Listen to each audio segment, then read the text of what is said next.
Assalamualaikum warahmatullahi wabarakatuh. Waalaikumsalam warahmatullahi wabarakatuh.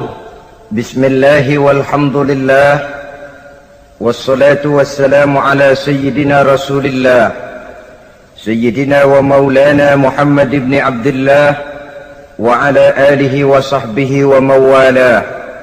أما بعد سبحانك لا علم لنا إلا ما علمتنا إنك أنت العليم الحكيم لا حول ولا قوة إلا بالله العلي العظيم. Saudara-saudara kaum muslimin rahimakumullah, satu-satunya manusia yang dalam Al-Quran sudah mendapat jaminan ampun dari seluruh dosa yang pernah dikerjakan cuma Rasulullah orangnya. Quran yang menjanjikan liyaghfira lakallahu ma taqaddama min dzambika wa ma ta'akhkhar. Wahai Muhammad, dosamu yang dahulu, dosamu yang sekarang, dosamu yang akan datang kalau memang ada, seluruhnya sudah mendapat jaminan ampun dari Allah Subhanahu wa taala. Orang yang nyata-nyata sudah mendapat jaminan ampun dari segala dosa ini, ibadahnya luar biasa. Luar biasa bagaimana? Sejarah menceritakan beliau kalau sholat malam sampai bengkak kakinya karena rajin sujud. Aisyah menceritakan, satu malam selesai sholat isya saya akan tidur. Saya lihat suami saya sedang sholat, maka saya pun tidur. Tengah malam saya terbangun dari tidur, saya lihat suami saya masih sholat juga. Saya tidur lagi. Menjelang sepertiga malam yang akhir saya bangun, saya lihat masih sholat juga. Saya hampiri beliau. Saya tanya setelah sholatnya usai, "Bang," kata Aisyah, "ada apa yang?" Kata baginda Rasul. Sebab beliau itu, jangan senyum kalau saya katakan yang di sini.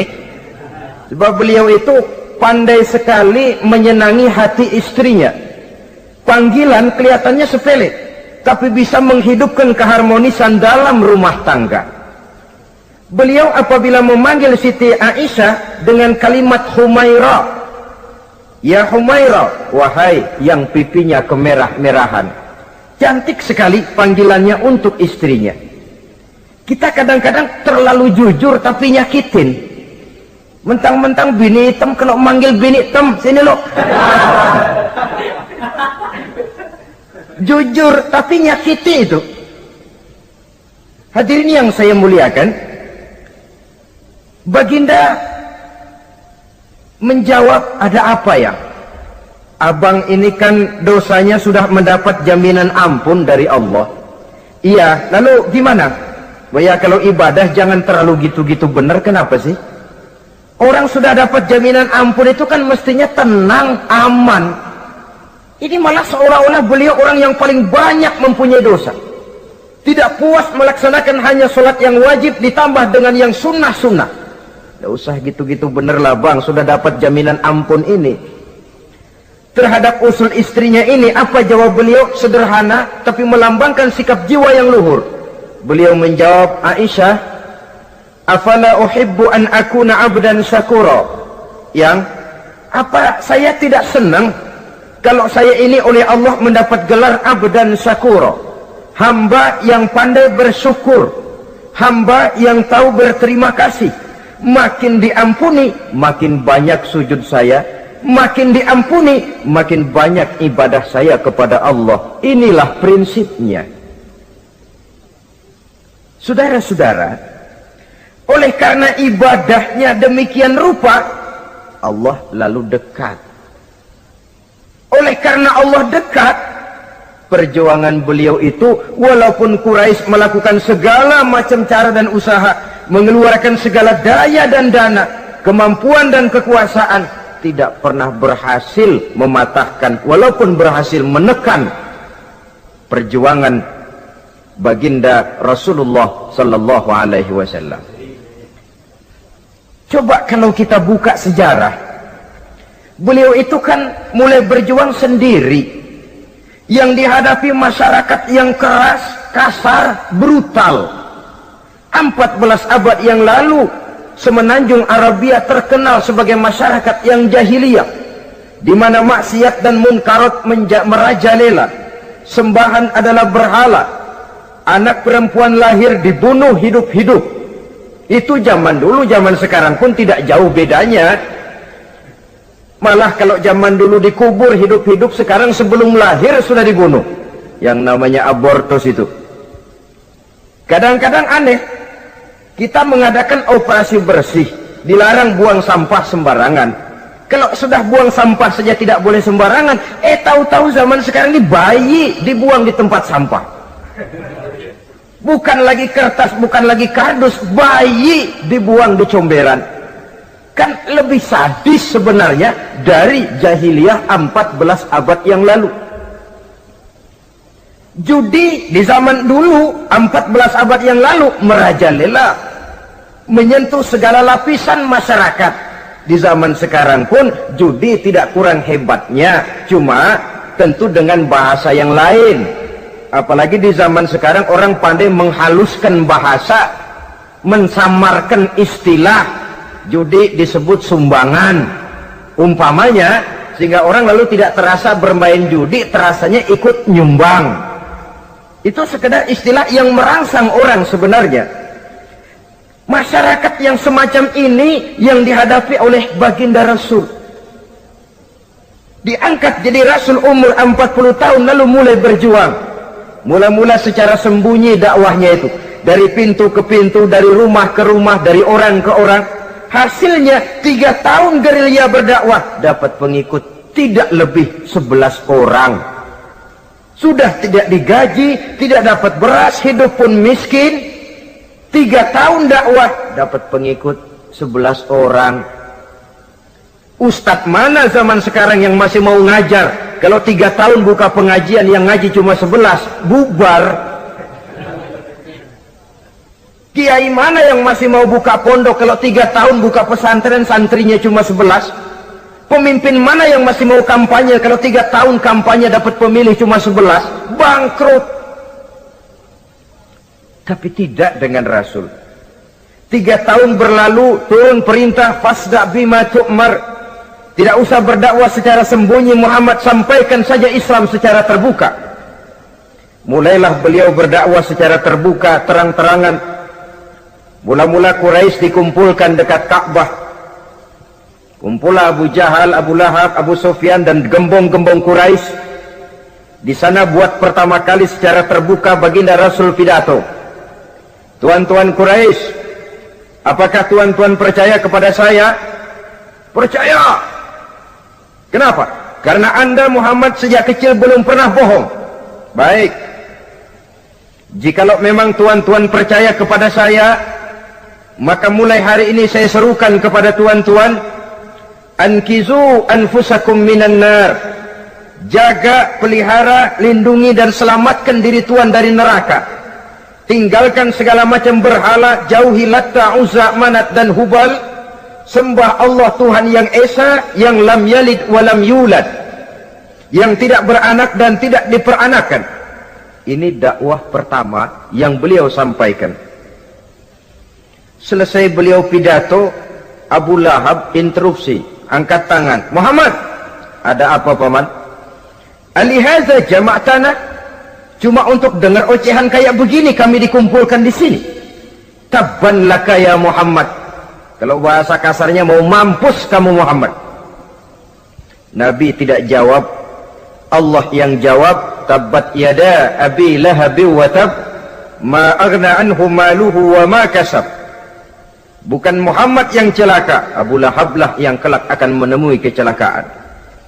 Dakwah terus berlangsung. Ketika dakwah secara terbuka sudah dimulai, hambatan dan tantangan mulai datang. Sejak dari teror mental sampai kepada teror fisik. Dan puncaknya terjadi pada saat beliau berumur 53 tahun, di mana Quraisy mengadakan rapat di satu rumah yang disebut Darul Arqam. Kumpulah di situ dedengkot Quraisy.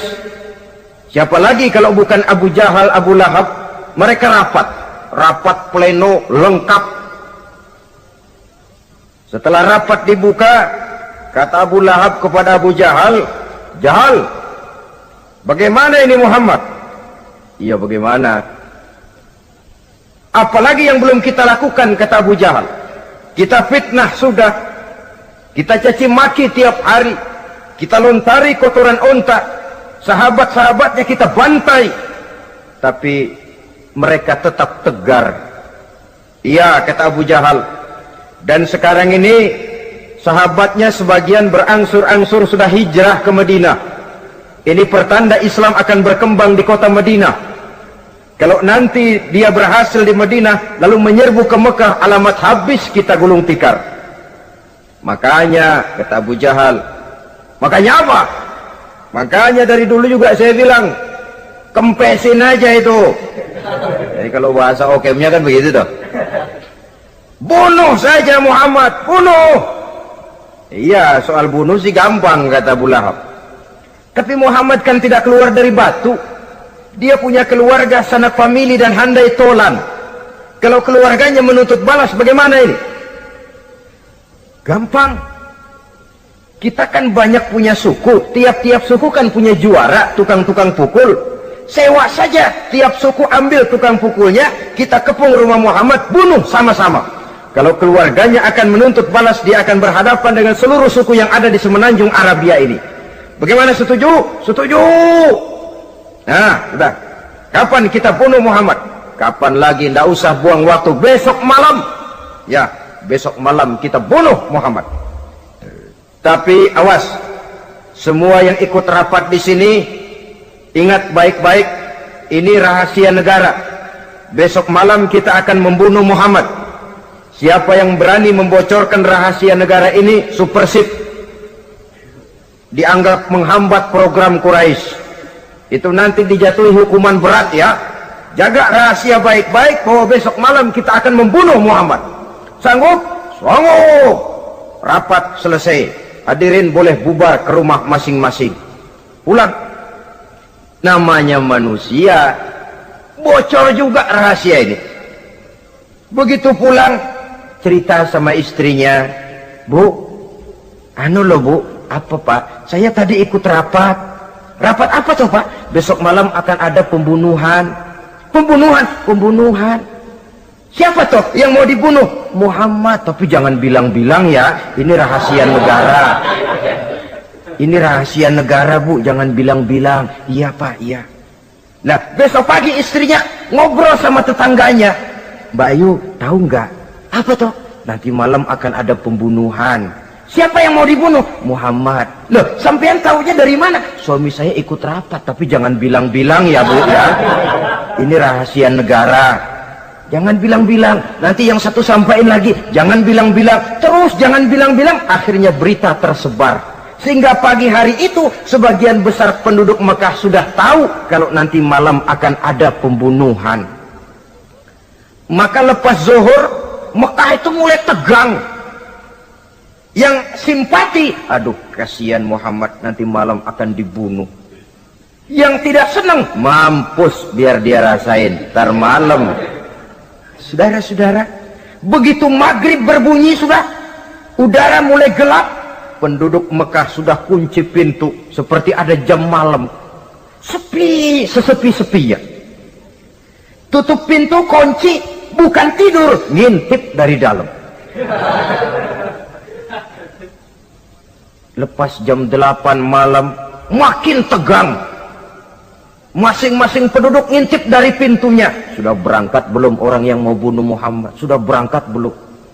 Kira-kira jam 9 ini, tukang-tukang pukul lewat mau ngepung rumah Muhammad untuk membunuh beliau.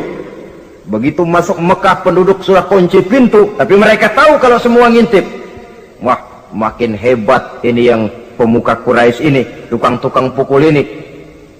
Jalannya dibuat gagah-gagah, barisnya dibuat hebat-hebat. Itu injekan tanahnya dalam baris dibuat kencang-kencang, brok, brok, brok, brok, kayak serdadu baris.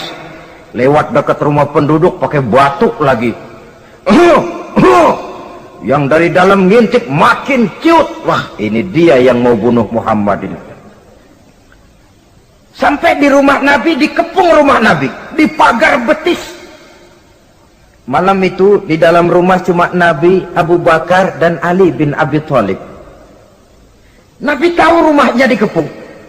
Lewat tengah malam beliau berkata, Abu Bakar, saya ya Rasul, mari kita berangkat hijrah. Baik ya Rasul.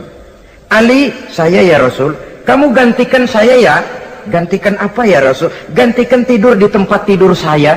Baik ya Rasul. Masya Allah, sekali menggantikan mati. Tidur di tempat tidur Rasul pada malam rumahnya dikepung, resikonya kan mati. Menggantikan mati. Lah kalau menggantikan lurah lumayan. Menggantikan mati. Dan Ali tahu persis resikonya. Dan beliau waktu itu masih muda dan beliau tidak nawar. Baik ya Rasul, saya akan tidur di sini, berangkatlah Tuhan. Berangkat Rasul. Ketika keluar dari pintu belakang, rumah dikepung rapat. Terjadilah keajaiban yang Allah ceritakan, wa ja'alna min baini aydihim sadda wa min khalfihim sadda fa aghshaynahum fahum la yubsirun. Di muka, di belakang, di kiri kanan dibuatkan dinding oleh Allah, dibutakan mereka tidak lihat kalau Muhammad keluar dari rumahnya. Siaga penuh, apel, mata melotot, Nabi lewat nggak kelihatan. Sampai Nabi kemudian menuju Gua Thur, 3 malam 2 hari di sana. Dari sana perjalanan dilanjutkan ke Madinah Al-Munawwarah. Allahu Akbar. Mengarungi gurun pasir yang gersang dan tandus, yang terbentang antara Mekah dan Madinah, meninggalkan kampung halaman tempat di mana dilahirkan dan dibesarkan. Keluarga yang berbeda akidah terpaksa berpisah. Kok kuat? Kok bisa? Kok sanggup? Di mana rahasia kekuatannya? Beliau punya sandaran vertikal, ibadahnya kepada Allah. Dengan bahasa kita sekarang, beliau punya backing. Backingnya tidak kepalang tanggung, yang serba maha. Maka saya mengajak kepada seluruh kaum muslimin, di zaman sekarang kan orang lagi main backingan, ya. Nah, siapa yang punya backing punya jalu.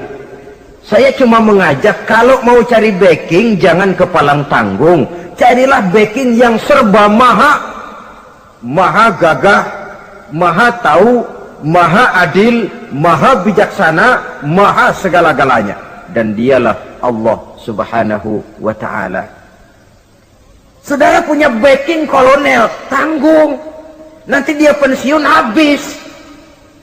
Yang kolonel saja tanggung, apalagi yang kopral.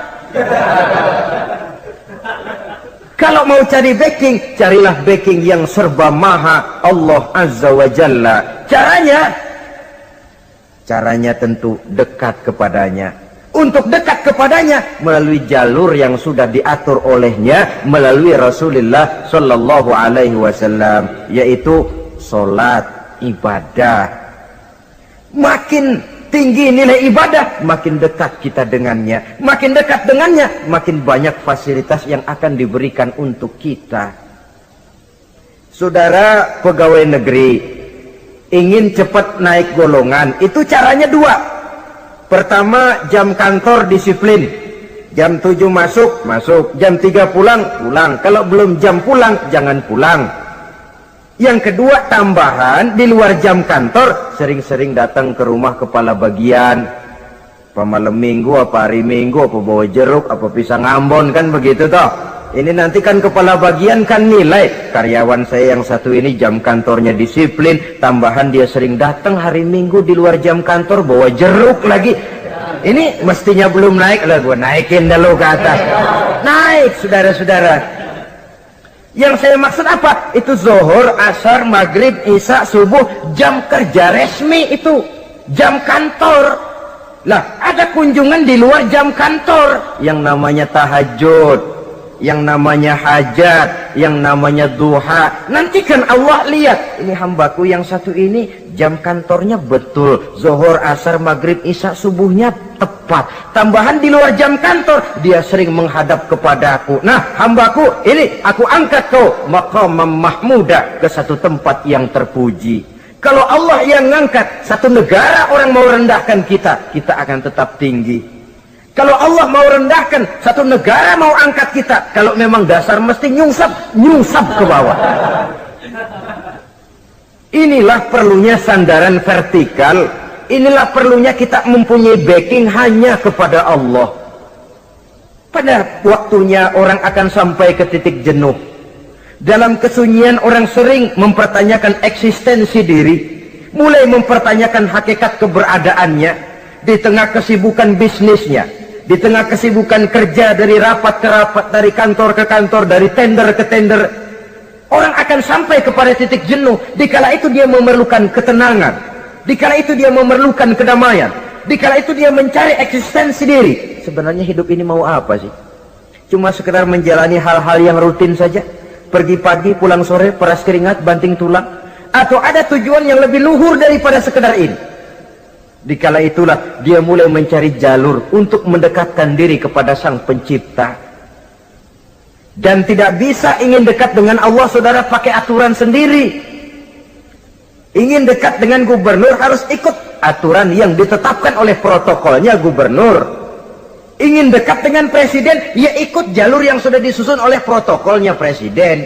Ingin dekat dengan Allah, ya ikut jalur yang sudah diatur oleh Allah melalui Rasulnya. Apa itu? Ya diantaranya sholat, puasa, dan ketentuan-ketentuan ibadah yang lain. Tidak bisa dengan prinsip, yang penting kan hati baik, berjiwa bersih, akhlak luhur, tidak usah sholat kalau hati baik sudah dekat dengan Allah. Oh, alangkah enaknya kalau begitu. Kalau dengan itu bisa dekat dengan Allah, rasanya Nabi Muhammad yang paling dulu berhenti sembahyang. Kenapa? Beliau orang yang hatinya paling baik. Beliau orang yang budinya paling luhur. Kalau budi luhur dan hati baik sudah menjamin untuk dekat dengan Allah, Nabi dulu berhenti sholat. Nyatanya tidak. Beliau orang yang berbudi luhur, berakhlak baik, entoh ibadahnya demikian rupa. Dan beliau adalah standar untuk kita jadikan contoh dalam mengamalkan ajaran-ajaran agama di kehidupan kita ini. Saudara, itu tadi sepertiga waktu beliau untuk ibadah, untuk Allah. Sepertiga yang kedua dari waktu beliau adalah untuk tugas. Dalam hal ini, sebagai seorang Rasul, menyampaikan risalah Islam berhadapan dengan umat. Yang jadi soal ialah, apa modal utama beliau di dalam melaksanakan tugas? Dan ini nanti sebagai cerminan buat kita. Modal utamanya pertama adalah keteladanan, dan yang kedua adalah akhlak. Sekarang ini kita hampir nyaris mengalami berbagai macam krisis. Yang paling santer kita dengar adalah krisis wibawa. Ada pak guru dicegat muridnya di jalanan, dipukulin karena nggak naik kelas katanya. Nampaknya guru nggak lagi berwibawa. Di satu pihak mungkin karena si guru tidak bisa digugu dan ditiru. Di lain pihak juga murid tidak lagi mengenal arti rasa hormat kepada pak guru. Nah, kenapa krisis wibawa timbul? Karena tidak ada keteladanan. Adapun Rasul, wibawa beliau timbul di tengah umat karena keteladanan ini. Apapun yang beliau ajarkan kepada umat, beliau adalah pelaksana pertama. Dengan kata lain, satunya kata dan perbuatan. Ini yang sangat diperlukan di zaman kita sekarang. Bukan cuma sekedar simposium, muktamar, kongres, rapat besar dengan keputusan bertumpuk-tumpuk kertas di atas meja, tetapi tidak pernah terrealisir dalam kehidupan. Yang kita perlukan adalah satunya kata dan perbuatan, bahwa kalau itu yang diucapkan, itu yang diterapkan. Kalau itu yang diteorikan, itu yang dikerjakan. Keteladanan. Yang kedua, rahasia sukses beliau dalam melaksanakan tugas berhadapan dengan umat, akhlak. Beliau tidak menyampaikan Islam ini dengan kekerasan, tidak juga dengan bujuk rayu harta, tidak pula dengan menakut-nakuti orang. Belum pernah kita baca dalam sejarah beliau teriak-teriak, awas yang tidak masuk Islam dipecat jadi orang Arab. Tidak. Atau dengan bujuk rayu, ayo siapa masuk Islam super mie 2 bungkus? Tidak.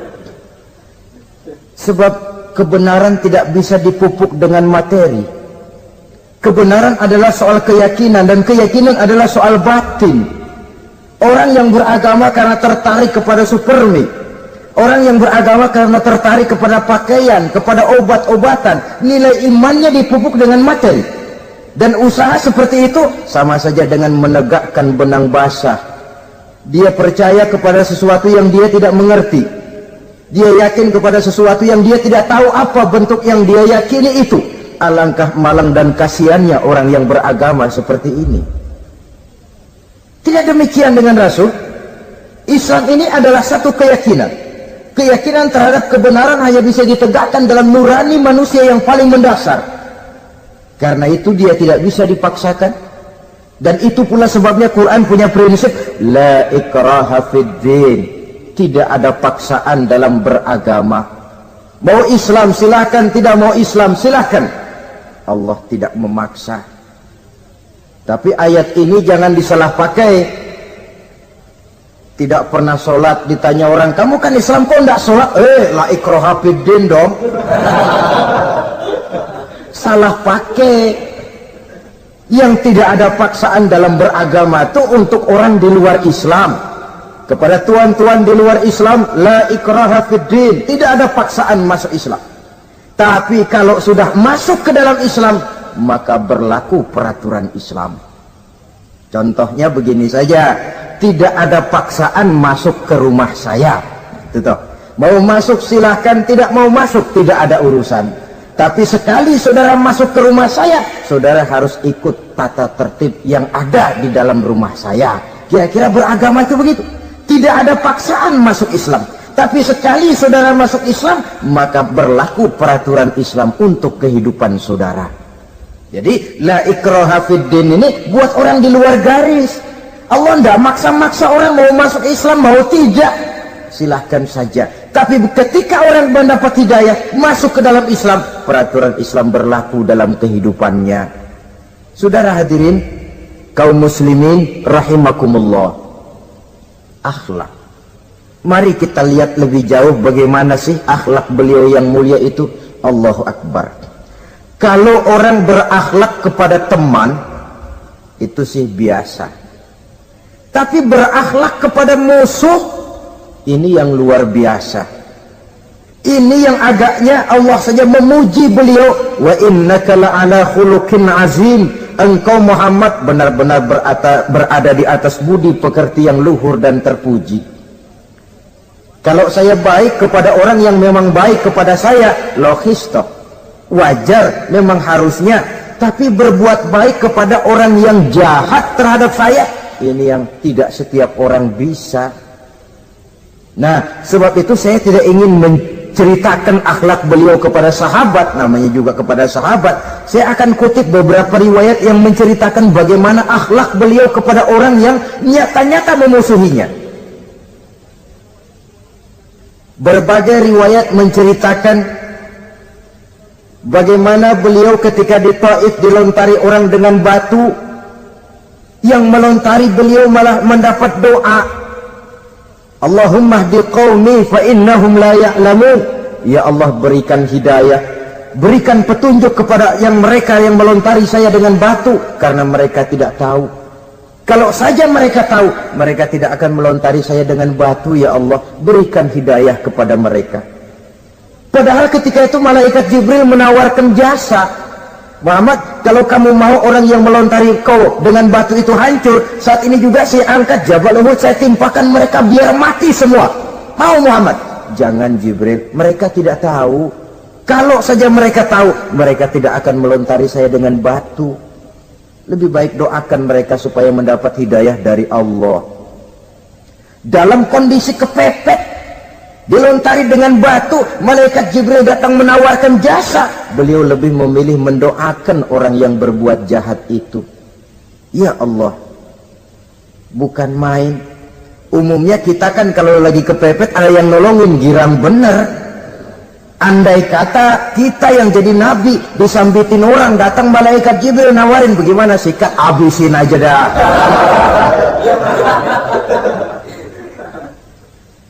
Ini akhlak kepada musuh. Ketika beliau selesai sholat zuhur, istirahat rebah-rebah, tidur-tiduran di bawah pohon kurma, datang orang kafir yang bernama Daksur yang sudah lama mengintip-ngintip, mencabut dan menghunus pedang. Muhammad, kalau ini saat saya tebas batang lehermu, siapa yang akan menolong engkau? Tidak ada. Yang akan menolong saya Daksur? Iya, Allah yang akan menolong saya. Mendengar Allah, Daksur gemetar, keringat dingin bercucuran, pedang jatuh ke bawah, diambil oleh Rasul pedangnya, dibalikkan ke leher Daksur.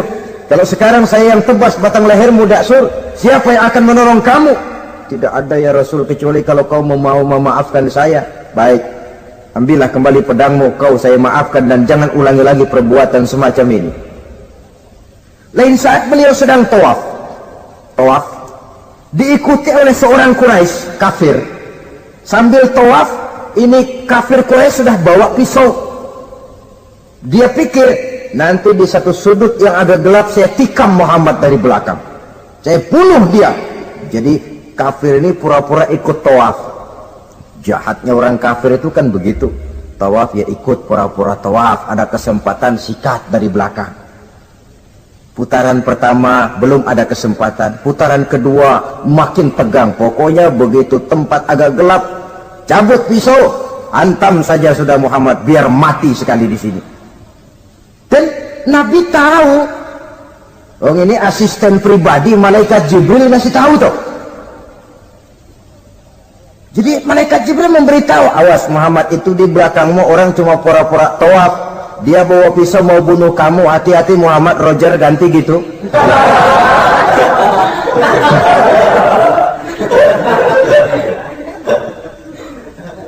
Tahu persis beliau. Sampai di satu sudut yang gelap, si kafir ini mencabut pisau. Nabi nengok ke belakang, menoleh Nabi. Begitu menoleh, Quraisy ini kan ketangkep basah, bahasa Arabnya yumsak mablul katanya, ketangkep basah, grogi, salah tingkah, garuk nggak gatel, kasihan melihatnya sudah. Ya namanya orang ketangkep basah itu, mau alasan apa? Nggak beralasan ya, harus merasa harus membela diri, gemetar nggak karu-karuan. Kata Nabi senyum. Mau apa, Mas? Anu Rasul, ini anu apa? Anu. Sudah, saya kan tahu kamu mau bunuh saya toh. Sudah, saya sudah tahu kok. Oh, kamu jangan pura-pura. Kamu kan mau bunuh saya kan? Terus terang saja. Iya Rasul, iya. Sekarang gimana? Enggak berani Rasul, minta maaf saja. Ya kalau sudah kamu minta maaf begitu, sudah kamu pulang sana, jangan diulangi lagi ya. Begitu mudah beliau memaafkan orang yang nyata-nyata mau menghabisi nyawanya, sepanjang itu belum terwujud, sepanjang itu belum terbentuk dalam artian real. Sangat mudah beliau memaafkan orang. Saudara hadirin kaum muslimin rahimakumullah, pemaaf, lapang dada, toleransi, menghargai pendapat para sahabatnya, ini sederetan dari akhlak yang terpuji. Sehingga karena keluhuran akhlak inilah yang menyebabkan orang tertarik masuk ke dalam Islam. Beliau berprinsip apa? Basiru wala tunaffiru, yasiru wala tu'asiru. Gembirakan orang, jangan ditakut-takuti. Mudahkan persoalan orang, jangan dibikin sulit. Ini kan satu prinsip yang sangat baik dalam melaksanakan dakwah, dalam menyampaikan misi. Apapun tugas kita di masyarakat, sebagai pegawai pemerintahan, pejabat negara, pedagang, pengusaha, seniman, ustadz, mubalik, kiai, ulama, dalam berbagai profesi, modal utama untuk sukses adalah akhlak. Sebab hati kita yang tahu cuma Allah. Orang lihat penampilan kita, orang lihat muka kita. Sebab itu Nabi katakan, innakum la tas'una nasa bi amwalikum walakin yas'uhum minhum bastul wajhi wa husnul khuluqi. Kamu tidak akan bisa menarik simpati orang banyak dengan hartamu, tapi bisa kau tarik simpati orang banyak dengan akhlak yang baik dan muka yang senyum, muka yang enak dilihat. Orang kadang sering bilang, dia mah biar mukanya begitu hatinya baik. Iya, soal hati kita nggak tahu. Yang kita lihat pertama muka. Bagaimana gue mau ikut dia, mukanya kayak batu kuburan. Kesan serem pertama itu kan sudah ada. Walaupun kadang-kadang hati memang baik, tapi hati itu kan urusan Allah. Yang kita lihat pertama muka. Ini barangkali nanti termasuk teori dalam psychology of salesman ya, bahwa sesuatu yang baik kalau dihidangkan dengan cara yang tidak baik, orang tidak akan tertarik. Lihat saja, orang sekarang ini kan entah makin lajunya dunia bisnis kita, masuk ke rumah-rumah kita cuma menawarkan air jahe, menawarkan sasa, menawarkan kecap bango, menawarkan barang-barang yang kelihatannya remeh. Ini kan termasuk psychology of salesman. Yang datang ya biasanya perempuan, wajahnya ya lumayan, paling kurang sedikit di atas 6 lah begitu. Lalu tutur katanya sopan, masuk ke rumah tidak sungkan, ada rasa familiar, rasa kekeluargaan, lalu datang. Taktik untuk menawarkan barang yang jadi merek dagangannya. Nah, Islam ini agama yang baik. Kalau disampaikan dengan cara yang tidak baik, sadis, memponis, orang akan lari dan jauh. Menyinggung, bukan menyentuh. Siapapun kalau tersinggung lari, tapi kalau tersentuh, dia akan mendekat. Apaan lo Islam bayang begitu? Mikirnya anak, gue sembayang diomelin, mendingan kagak sembayang sekalian ketahuan. Saudara hadirin yang saya muliakan, ini yang diberikan contoh oleh baginda Nabi. Apapun tugas kita, pedagang utamakan akhlak, petani utamakan akhlak, seniman utamakan akhlak, mubaligh utamakan akhlak, pejabat negara utamakan akhlak, pelayan dan pengabdi masyarakat utamakan akhlak. Saudara hadirin yang saya hormati, kaum muslimin yang berbahagia. Jadi untuk sukses di masyarakat, untuk sukses di tempat tugas, modal utama adalah akhlak. Dan ini yang dicantikan contoh dari Nabi kita Muhammad sallallahu alaihi wasallam. Sepertiga waktunya untuk tugas. Dalam menjalankan dan melaksanakan tugas sebagai seorang rasul, menyampaikan risalah Islam, berhadapan dengan umat, modal utamanya adalah akhlak. Demikian juga kita di masyarakat. Dan akhlak itu memang harus dibiasakan sejak kita kecil, sehingga dengan demikian nilai-nilai yang baik akan terus terbawa sampai di hari tua kita. Saudara-saudara, rasanya kehancuran satu bangsa dimanapun di dunia ini selalu dimulai dengan kehancuran akhlak daripada bangsa itu sendiri. Dan kehancuran akhlak itu bisa saja terjadi di tengah kemakmuran ekonomi, di tengah maju dan canggihnya teknologi. Kapan? Apabila pegangan orang kepada agama sudah lemah dan rapuh. Kita tengok di negara-negara di sebelah barat kita, kemajuan teknologi yang tidak diimbangi dengan kuatnya pegangan orang kepada agama telah melahirkan budaya-budaya yang merendahkan martabat manusia. Lahirlah kebudayaan hippies, lahirlah kebudayaan nudis, hidup serba bosan dengan ini dan itu karena segalanya sudah dimiliki, rumah mentereng, jumlah kendaraan sejumlah keluarga, kapal pesiar di laut mewah, pesawat udara punya, setelah ini punya ini ada, semua ada, titik jenuh sampai. Mau apa semua ini? Akhirnya ingin hidup apa adanya, tidur di goa-goa, tidur di kaki-kaki gunung, tidur di hutan belantara, pakaian kumel. Itu hipis-hipis yang datang kemari, yang pakaiannya kumuh, tambelan, lepis belel, padahal di kantongnya cek, travel cek, dolar. Lain hipis kita, emang benar-benar gembel.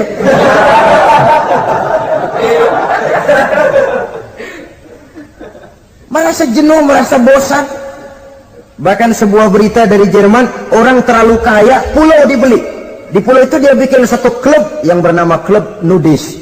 Setiap anggotanya boleh masuk ke pulau itu dengan catatan tidak boleh pakai pakaian selembar pun, alias bugil, telanjang bulat. Sudah telanjang bulat itu. Dan di sana berlakulah apa yang disebut serba boleh. Jadi kalau di sana kesana saudara bawa istri masuk anggota, ya silahkan saja. Istilah tukar pakai, simpan pinjam, bisa-bisa saja, asal suka sama suka. Asal perbuatan yang dianggap tidak merugikan orang lain, suka sama suka, sudah tidak bisa dituntut oleh norma yang berlaku. Ya. Itulah sebabnya kita sering prihatin bahwa kemajuan sering membawa pergeseran nilai. Apabila kita tidak bisa menghindarkan diri dari proses pergeseran nilai, setidaknya kan kita bisa menjaga diri jangan sampai hanyut oleh nilai-nilai yang negatif. Akhlak, baik sebagai muslim, baik sebagai bangsa Indonesia yang berkepribadian luhur, itu merupakan cerminan kita. Saya prihatin, belum lama diselenggarakan kontes bibir terindah. Kontes bibir terindah itu kira-kira apa manfaatnya? Apa yang jadi ukuran? Dan bukankah bibir karunia Tuhan? Ya kalau yang bibirnya mungil bisa ikut kontes lah, kalau yang jebleh gitu.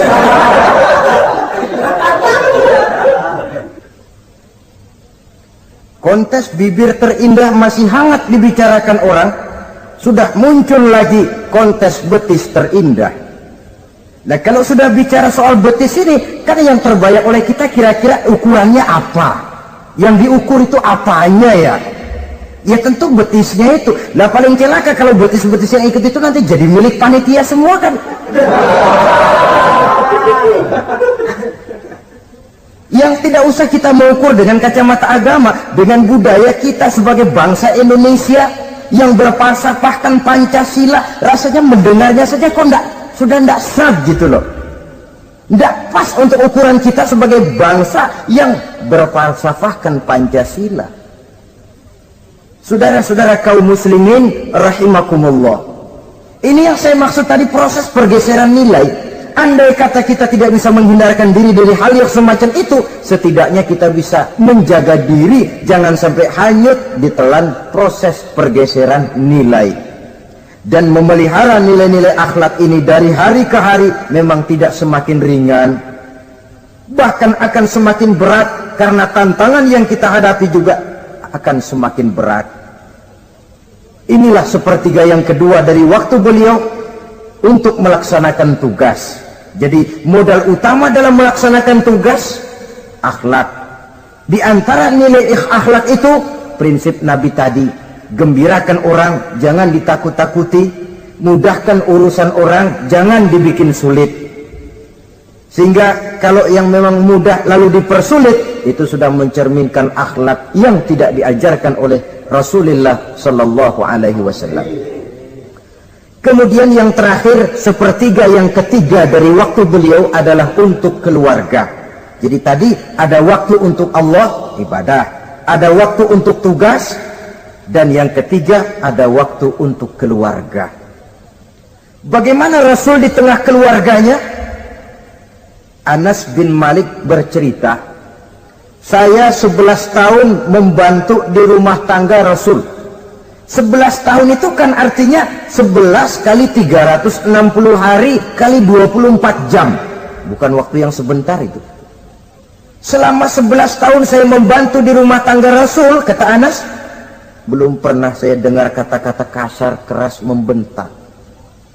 11 tahun saya membantu di rumah tangga beliau, belum pernah saya lihat ada piring terbang, ada bakyak melayang. Artinya apa? Cerminan dari ketentraman, keayeman, kedamaian rumah tangga beliau. Padahal rumah tangganya kecil, istrinya lebih dari satu, tapi aman, tentram, rukun. Kita kadang-kadang istri satu seminggu 7 hari, perang 6 hari. Cuma 1 hari gencatan senjata. Sudah hadirin, saudara kaum muslimin rahimakumullah, kalau beliau tidak menyenangi satu masakan, misalnya masakan istrinya, Tidak mencah-mencah, cuma kelihatan dari makannya barangkali tidak begitu banyak. Tapi tidak pernah mencela apapun yang dimasak istrinya. Senang ya dimakan, tidak senang ya dimakan karena menghargai lelah jerih payahnya istri. Ini kelihatannya sepele, tapi dari sini keharmonisan rumah tangga itu bisa saja timbul. Bukankah seseorang hanya bisa sukses di tempat tugas? Jadi apapun dia, kalau berangkat dari ketentraman dan ketenangan di rumah tangga. Dan tidak ada orang bisa meraih sukses kalau dia berangkat dari rumah tangga yang berantakan. Itulah sebabnya ini sangat diperhatikan oleh baginda Rasul. Dari rumah yang kecil, dari tempat tidur yang sederhana, yang sebelah itu kain kasar, sebelah dipakai untuk tidur, sebelah dipakai untuk selimut. Jadi kasur merangkap selimut. Allahu Akbar. Tapi dari rumah tangga yang semacam itu keluar ucapan baiti jannati, rumah tanggaku laksana surga bagiku. Di mana sih rahasianya? Karena rumah tangga beliau didirikan di atas ajaran agama. Agama membuat suami istri tahu hak dan tahu kewajiban. Kalau kewajiban dilaksanakan, hak diberikan, akan timbul saling pengertian. Apabila ada pengertian, akan timbul ketenangan, dan ketenangan adalah tangga utama untuk mencapai rumah tangga bahagia. Apalah artinya? Seperti banyak istilah orang, rumah bertingkat, uang banyak berlipat-lipat, kendaraan serba mengkilat, istri pun cantik memikat, kadang-kadang jumlahnya 4, tapi tiap hari kiamat. Tidak pernah ada ketenangan dan kedamaian di rumah itu. Saudara hadirin, lebih celaka lagi sudah rumah gubuk berantem melulu. Sudah kiamat itu, sudah kiamat. Jadi dengan adanya pelaksanaan kewajiban, pemberian hak, timbul pengertian. Pengertian membawa ketenangan. Suami keluar rumah, istri tenang di rumah. Suami meninggalkan istri pun hatinya tenang dan tentram, tidak was-was, tidak berpikiran nanti kalau saya lembur ini istri ngompreng, tidak. Si istri pun lega melepas suami karena ada keterbukaan. Ini kan menurut angket terakhir loh ya, yang diadakan oleh beberapa majalah di ibu kota ini, di ibu kota katanya, dari sejumlah laki-laki yang disebarkan angket, ternyata jika ada 3 laki-laki, 2 nyeleweng. Jadi angka penyelewengan itu 2/3 dari jumlah laki-laki itu menyeleweng katanya. Ya mudah-mudahan yang kumpul di sini termasuk 1/3 yang nggak nyeleweng itulah. Dan tidak semua bentuk penyelewengan itu karena alasan ekonomi, bukan pula karena alasan ketidaksetiaan istri, tapi merupakan cerminan dari sikap hidup di mana orang jauh dari nilai-nilai agama, sehingga penyelewengan itu dianggap sesuatu yang manusiawi, biasa-biasa saja, bahkan kadang-kadang ikut membentuk status sosial, melahirkan kebanggaan. Innalillahi. Orang kalau sudah bangga nyeleweng bangga, itu kiamat sudah. Sama saja bikin dosa ketawa, waduh, itu malaikat gemes benar. Udah bikin dosa cengengesan, cengir, udah ada rasa nyesel, udah ada rasa takut, udah ada rasa bersalah, biasa gitu. Saudara hadirin yang saya muliakan, ini kan cerminan dari rapuhnya pegangan orang kepada agama. Jadi untuk membina rumah tangga yang bahagia ini, 1/3 dari waktu untuk di tengah keluarga, menghidupkan nilai-nilai agama di rumah tangga kita. Oleh karenanya, pada bagian akhir dari pertemuan yang singkat ini, saudara-saudara, saya mengajak, marilah pandai-pandai membagi dan mengatur waktu. Ada waktu untuk Allah, ada waktu untuk tugas, ada waktu untuk keluarga. Syukur kalau ada keseimbangan. Tapi kalau tidak, istilah usul fikih itu tatimul aham minal muhim, mendahulukan yang terpenting dari yang penting. Kalau ada 3 persoalan semuanya penting, tentu di antara 3 ini kan ada yang lebih penting, yang itulah yang dikerjakan lebih dulu. Dan ini tidak berarti bahwa penjatahan waktunya harus sama. untuk ibadah dalam sehari semalam sekian jam, untuk tugas sekian jam, untuk keluarga sekian jam. Tidak bisa kita targetkan begitu. Dan yang dimaksud di sini pun adanya pengaturan. Pengaturan tidak berarti bahwa harus sama waktunya, tidak. Kita melihat kepentingannya. Saudara hadirin, sama saja di zaman sekarang, kalau dengan pembangunan kita ingin menciptakan pemerataan di kalangan rakyat, itu tidak berarti bahwa rakyat Indonesia ini standar ekonomi harus sama semua, seperti yang dicita-citakan komunis. Tidak bisa. Menciptakan pemerataan artinya, kalau yang kaya bisa semakin kaya, kenapa yang miskin tidak bisa naik jadi sedikit kaya? Dan artinya menciptakan kesempatan kepada setiap penduduk Indonesia untuk merubah tahap dan taraf kehidupannya. Demikian juga adanya pengaturan waktu. Bukan berarti untuk Allah sekian jam, keluarga sekian jam, tugas sekian jam. Sebab jam-jam ini sulit kita jatahkan. Kadang-kadang tugas, kadang-kadang keluarga, kadang-kadang ibadah kita sedang gandrung. Yang penting ada keseimbangan dalam cara kita mengatur waktu itu. Nah, saudara-saudara, demikianlah pertemuan dan pembicaraan kita kali ini. Terima kasih atas segala perhatian. Mohon maaf atas segala kekurangan. Usikum wa nafsi bitaqwallah. Wassalamualaikum warahmatullahi wabarakatuh. Waalaikumsalam warahmatullahi wabarakatuh.